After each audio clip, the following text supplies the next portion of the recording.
I really liked the ending, minus the parts that we already talked about. And of course, that all like skewed upwards after the reveal of Enrique and Zofia and Hypnos. And overall, I really enjoyed the series. There were definitely some things that having a main character that is just such a fucking downer the entire time, and who, like Nami was saying, just makes the worst possible fucking decisions for 90% of a trilogy was really hard. Like it straight up, that was really hard. But there were so many great characters. I really enjoyed the relationships and the interactions, and I really liked the ending. I thought she stuck it well, and I'm excited to read more from her. Jonathan, I know you're our detractor on this particular series. I mean, the characters were fun. I thought the plot line of this story was pretty terrible. The ending was better than the rest of the book, so I didn't mind the ending. It sort of reminded me, ironically, of the ending for the Forever War in some ways, but just in waiting for your love. But a spoiler for the Forever War if we ever read that. But well, we can't read that now. We've all been spoiled. What? Damn it, that was on my TBR. It wasn't. I have no idea what you're talking about. It's actually it was actually my favorite novel as a high school college student. Cool. It won the Hugo in '77. I just reread it. It holds up pretty well, with the exception of the treatment of homosexuality, which even the author admits is problematic in today's environment. Well, good on him for admitting it.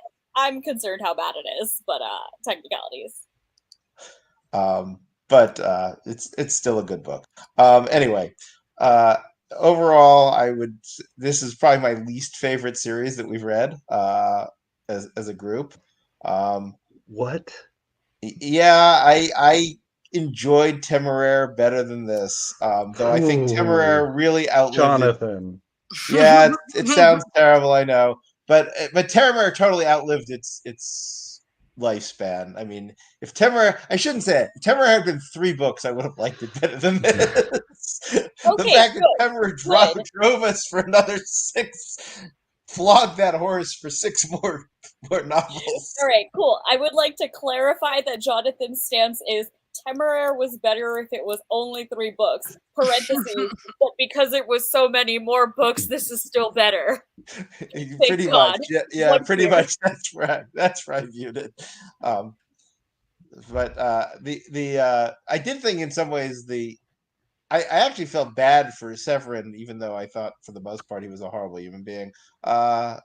Because to have to live and watch all your loved ones die is not necessarily a good thing. Yeah, I don't disagree. All right, Nami, what about you?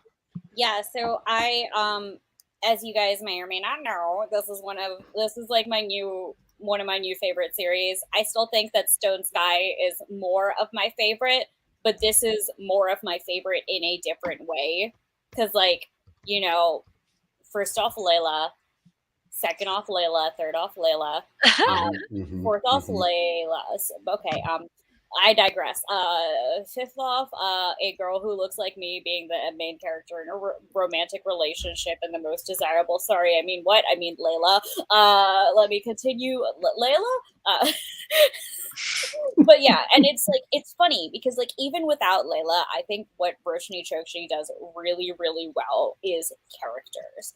And I think, Nick, I absolutely agree. If Severin had been the only main character of this book, I would have shit myself and run away. I honestly have to say that So another book that I think has dislikable main characters, but I think all of them are dislikable, is the Crow Prince series. And all of them were so dislikable that I couldn't really read the books. Like, I had to, like, psych myself up to it and read those books. So, like, if the main character isn't likable, I find it really difficult to read. But I think it was okay for me personally in this series because Severin was dislikable, but then Layla was amazing. Enrique was also, like, the most amazing possible, and objectively my favorite if Layla hadn't hit every single button. And then also Zofia and Hypnos were also amazing. And then, like, Tristan with his, like, oh dear, this poor boy had depression this whole time. Like, pour one out for Tristan, right? But, like, I think Chokshi does characters so well. And in a way, Jonathan, I do agree with you that the plot in this book in this series was not as strong as the other series we've read. And I think it really, in a way, it highlighted more how good Roshani is at characters. And it really, like, highlighted for me that I'm a character-driven reader. Like, the plot can be maximum hand-wavy for me, but if I can like the characters and if I have compelling characters, I am there for it. And I think she stuck the landing. I loved it. I know one of my friends had actually said that they were confused because they were like, why is Severin suddenly so nice? And I'm like, hey, 100 years of character development, you know? You kind of gotta be. And we didn't really get to see, but that's okay. Well, it was funny because they were like, I can't picture Severin adopting kids. And I'm like, book 1, Severin would never. Like, you're not wrong. Book 2, Severin would not only not adopt the kids, he would kick them into the lake. Like, you know? And so it was... For me, I think I think, like, the ending was, like, really satisfying. And I think, you know, like, I didn't feel the explicit sadness in it, like the way that Chokshi was, like, she was, like, crying while writing it. But to me, I definitely agree with Jonathan when you're saying that, like, the sadness of Severin outliving all of his friends and seeing them die is really heartbreaking. And he does get Layla in the end, and they do get their happily ever after. But it is heartbreaking, like, to see all of, like, time go by. I maintain that, like, my greatest fear would be if some sort of immortality would be possible, that I would absolutely not thrive at it. Like, no. So, yeah, I love this series. The end. So I find it interesting, though, that now in hindsight, that Hypnos did not have his own POV. Yeah, he didn't even get, like, his epilogue like he usually did, right? Like, he got an epilogue in book 1 and book 2. Hypnos did, and then he didn't get one. Yeah. I would have. I want give us the Hypnos cut, damn it. Honestly, I do. In a way, I get it, because I don't know that the Hypnos in my mind could ever match a POV Hypnos, because in my mind he's so chaotic and doing his best, but also definitely not, that I don't know that Chokshi is as unhinged as he is. And I mean that very kindly. I mean unhinged in the most loving way. He's the best. He's the best. I love Truly. him. We love him. Okay, so any last insights or thoughts, you guys, on this series? I mean, I think because I liked the ending, I would, weirdly enough, if you had asked me like 10 years ago, I would have preferred like Broken Earth or Davabad with their like not with their bittersweet endings, right? But at this point in my life, I am very much enjoying the idea of a happy ending. So I enjoyed the ending of this. I wouldn't necessarily I enjoyed the journey as much as I have some of our other series, but like I said, I'd give it like a solid, like, probably a 7 out of 10. Works for me. Mm-hmm. All right. For me, it's definitely a 10. Well, Did I say second? Listen, Did I say second? I don't think I did. Layla was perfect from beginning to end. We're never gonna argue with Layla. This is a Layla fan club, first and foremost. Seriously. Next season, we will be rebranding it. Our podcast name is now Layla stands forever, and it's spelled the number 4 EVA.